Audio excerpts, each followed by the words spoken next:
현대차 부스죠. 현대차 제네바 부스. 모터쇼. 예. 그렇습니다. 현대차 부스에서 지금 내놓은 것이 두 가지가 있어요. 이 두 가지만 보면 현대차는 다 보는 거예요. 딱 두 가지만 보자고요. 이 차 뭐예요? 이 차는 FE 콘셉트카죠. FE라고 하니까 네. 뭐의 약자인지 대충 알 것 같아요. 뭔가요? 퓨얼셀, 아닙니다. 일렉트릭 비클. 아닙니다. 그럼 뭐예요? 퓨처 에코입니다. 아, 말도 안 돼 진짜. To the planet.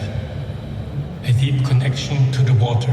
There's nothing down there but the pure and calm, the blackness and stillness. My name is Herbert Nietzsche, and I am a pioneer. 안녕하십니까.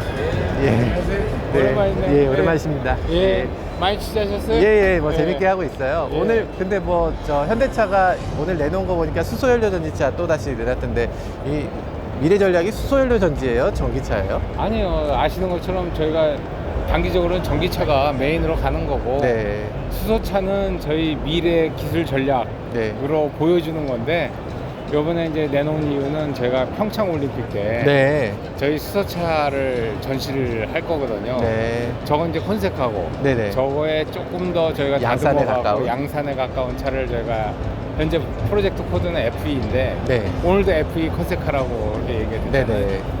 해서 여튼 도요타 미라이 이상 가는 아, 연료전지 차를 저희가 낼 겁니다. 네. 내년 초에. 그래서 그러니까 이제 그거 전주곡으로. 그렇군요. 근데 사실은 아시지만 연료전지는 기술적으로는 제일 어렵고 궁극적으로 가야 되는 거기 때문에 저희가 기술에 대한 어떤 기술력을 보여주고 향후 미래에 대한 준비를 이렇게 하고 있다는 얘기고 실제적으로는 전기차가 메인으로 갑니다. 네. 아시는 것처럼 뭐 내년에 저희가 300km 이상 일층경 거리 나오는 전기차도 출시를 할 예정이고 또 제너시스 브랜드에도 전기차를 계속 확대를 할 거기 때문에 기대해 보세요. 알겠습니다. 정말 기대 많이 예, 하겠습니다. 예. 수소연료 전지차는 그러니까 미라이처럼 완전 수소연료 전지 전용 플랫폼으로.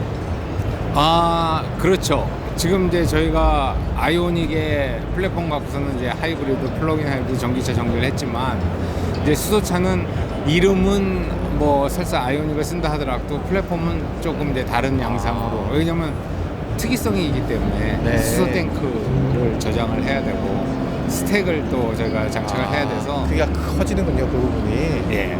그러니까 뒤에 서스펜션 쪽이 좀 달라질 수밖에 없어요. 완전히 그래서 달라지군요. 조금 이제 기존에 있는 아이오닉의 플랫폼을 그대로는 못 쓰고 네.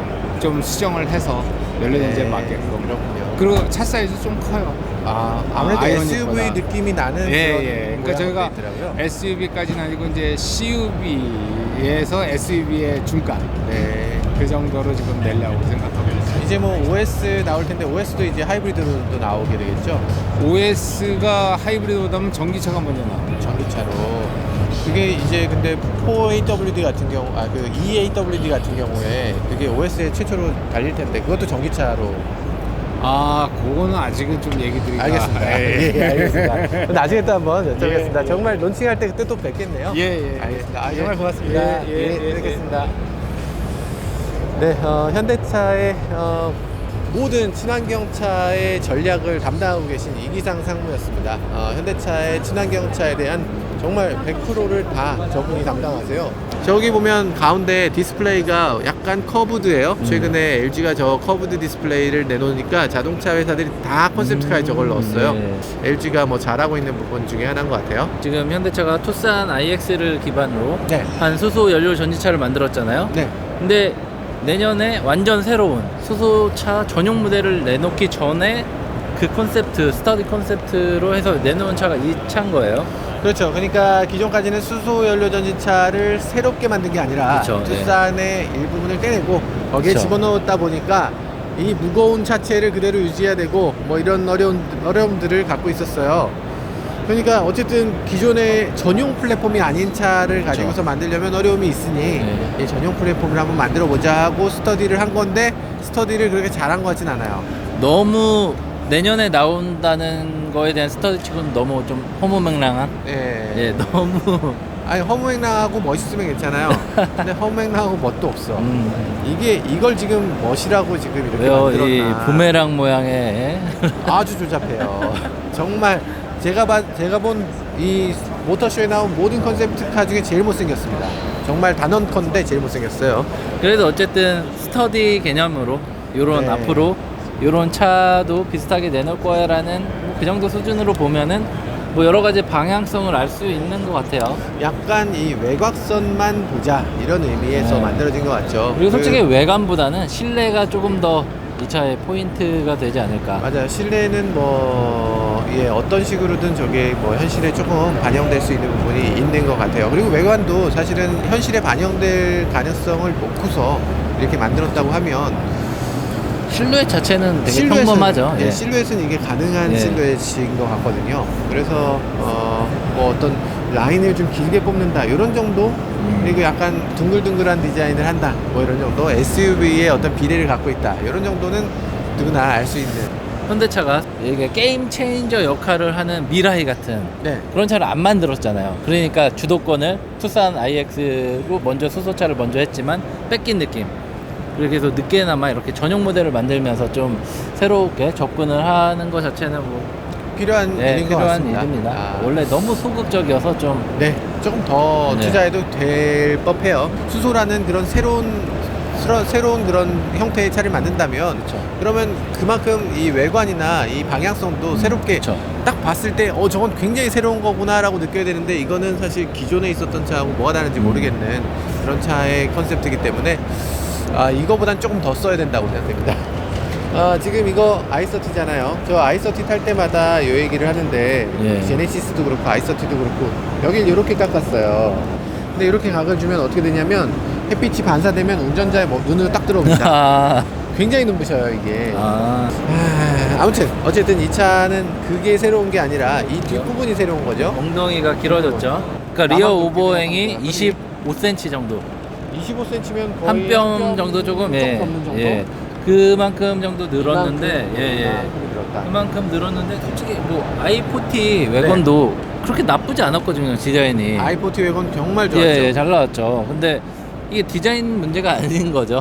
국내 시장에서는. 국내 시장은 예. i40 외관 해외에선 그런 대로 예, 팔렸습니다. 그렇죠. 유럽에서 잘 팔렸죠. 그리고 토마스 미르클레가 디자인을 했는데 이 차도 토마스 미르클레가 디자인을 했어요. 그래서 토마스 미르클레 씨한테 뭐 여러 가지 여쭤봤었는데, 그때 당시는 i40는 이렇게 해서 약간 이렇게 꺾었거든요. 네. 그래서 그게 뭐야 그랬더니 그게 한국의 그 기와 초마를 이렇게 예. 형상화한 거여서 현대의 그 외관의 그 시그니처로 자기는 이렇게 주려고 한다 그랬어요. 근데 바로 없어지네요.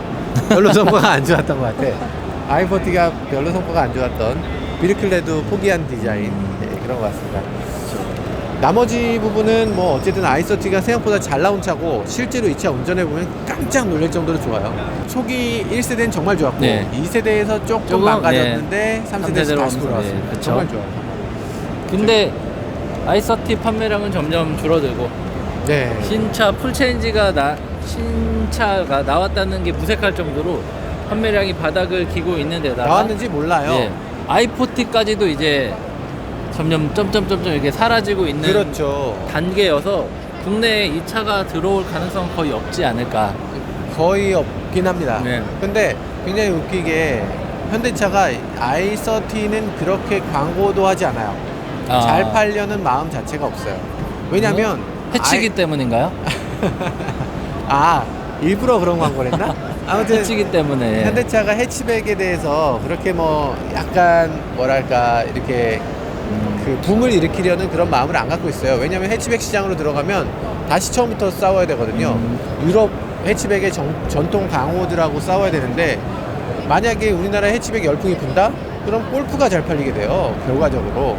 아니면 르노에서 내놓는 클리오, 이런 게 잘 팔릴 가능성이 있습니다. 그래서 현대차 입장에선 어쨌든 우리나라 시장이 세단으로 좀 이렇게 점철되길 원하는 그런 모양이 좀 있어요. 요번에, 판매 가직수가 늘어나는 거 별로 좋아하지 않아요. 요번에 초소형 SUV 요번에 올해 2종 나오잖아요. 네. 그거 역시도 원래는 투싼하고 뭐 스포티지 1.7 디젤로 좀 막아보려고 하는데 이게 전혀 안 되니까. 생각보다 안 되니까 이제 서둘러서 못해서 내놓는 그런 느낌이 그렇죠. 급하게. 어쨌든 근데 현대차가 오히려 그럼으로 인해서 조금 더 좋은 차를 내놓을 수 있다는 거 마인드가 좀 바뀌는 거잖아요. 그런 면에서는 좀 네. 좋은 자극이 되는 것 같기도 수입차가 하고요. 그러니까 자극을 주기 때문에 수입차는 지금 어느 정도는 이렇게 좀 허용을 해야 되고 어느 정도 좀 판매량이 유지가 돼야 현대차가 좀 각성을 하게 되는 면이 있습니다. 그렇죠. 수입차가 만약에 없었다면 지금 현대차의 이런 품질이 세계 시장을 호령할 만한 이런 품질이 안 됐을 수도 있어요. 어쨌든 현대차 엔지니어들 다 한국 사람이에요. 지금 뭐 토마스 브리클렌이 뭐 해외에 뭐 엔지니어들 많다고 하지만 그 사람들은 어쨌든 이 약간 쇼업의 개념이 크고 실물을 보는 예, 직접 현대차에 만드는 수십만 사람으로. 명이 한국에 있는데 그 엔지니어들 다 빼고 저 유럽에 있는 몇 되지 않는 뭐 몇백 명 되는 그런 엔지니어들 그 사람들이 어떻게 그 대등한 그런 걸 한다는 건지. 이게 가장 극단적인 게 어제였죠. 오늘인가요? 왜요? 소나타가 뉴 라이즈라고 해서 네. 이름까지 바꾸면서 페이스리프트 모델을 거의 풀체인지에 가까울 정도로 많이 바꾸는 이유도 뭐겠어요. 한국 시장 예, SM6와 말리부가 너무 많이 팔리면서 이게 자꾸 쫓기고 있으니까 맞아요. 상품성을 계속 강화할 수밖에 없는 거죠. 맞습니다. 강제적으로. 그러니까 한국 시장에 어느 정도 자극은 필요하고 그리고 연구원들이나 아니면 그 엔지니어들도 네. 그 수입차를 보면서 뭔가 새롭게 느끼는 면이 있어야 돼요. 한국 시장 수입차 너무 이렇게 막으려고 하는 그런 경향이 있는데 우리나라 현대차 판매의 80%는 해외에서 일어나잖아요. 그쵸. 그러니까 현대차의 발전을 위해서도 수입차는 어느 정도 좀 허용해 줘야 된다는 생각이 듭니다. 지금 사실 비관세 무역 장벽을 치고 있는 거예요. 폭스바겐이나 그쵸, 예. 이런 것도 사실 전 정치적 해석이 가능하다고 보거든요. 그렇죠. 저기 보이시는 뭐 랠리카들을 비롯해서 이런 친환경차 등등 해서 밑바닥부터 다시 시작하려는 그런 모습을 보이고 있는 거는 좀 긍정적으로 평가할 수 있을 것 같아요. 맞아요. 뭐 새 엔진, 새 하이어트레인 뭐 이런 것들 정말 빠르게 발전하고 있고 네, 현대차 앞으로 기대가 정말 많이 됩니다. 네. 제네바 모터쇼 현대차 부스는 여기까지 살펴보겠고요. 다음 부스로 넘어가도록 하죠. 예. 네.